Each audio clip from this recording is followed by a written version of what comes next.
महान अमर उत्कल प्रदेश महाकथा कीर्ति राजी आनंदे बोलई एही उक्ति मुहि एमहा मिलने आज आम एही माटी पवित्रता पूर्ण वीर रपतरे धौत एही माटी लगी जीवन समर्पी केते होइछन्ति हत सेमानंक दान उत्कलर लागि शोभित जे इतिहासे सुवर्ण अक्षरे लिखित से सब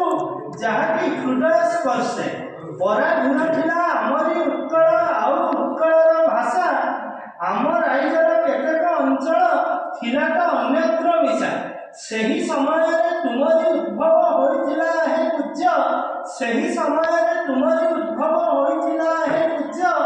गभीर जलरू बाहरी आसिला छते किबा एक गज गज बोली कही तुम पूजे मुहि गज बोली कही तुम पूजे मुहि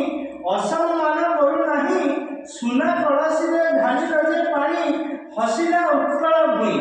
माँ को खोजिकी पाइलानी जबे भाई को देला डाकरा केही भाई जबे न सुनिले तुम हृदय हेला दुख भरा उत्कल संतान उठी जारे तुही उत्कल संतान उठी जारे तुही आउ न करिना देरी कहिथिला एही दुर्लभ उक्ति को मनरे वेदना भरी स्वतंत्र उत्कल गठित होइला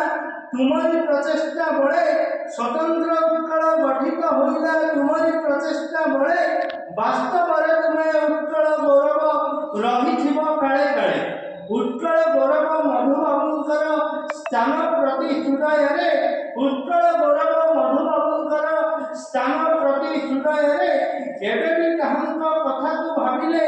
एबे भी कहांक कथा को भाबिले लोचन लोटक झरे एबे भी कहांक कथा को भाबिले लोचन लोटक झरे लोचन लोटक झरे। नमस्कार।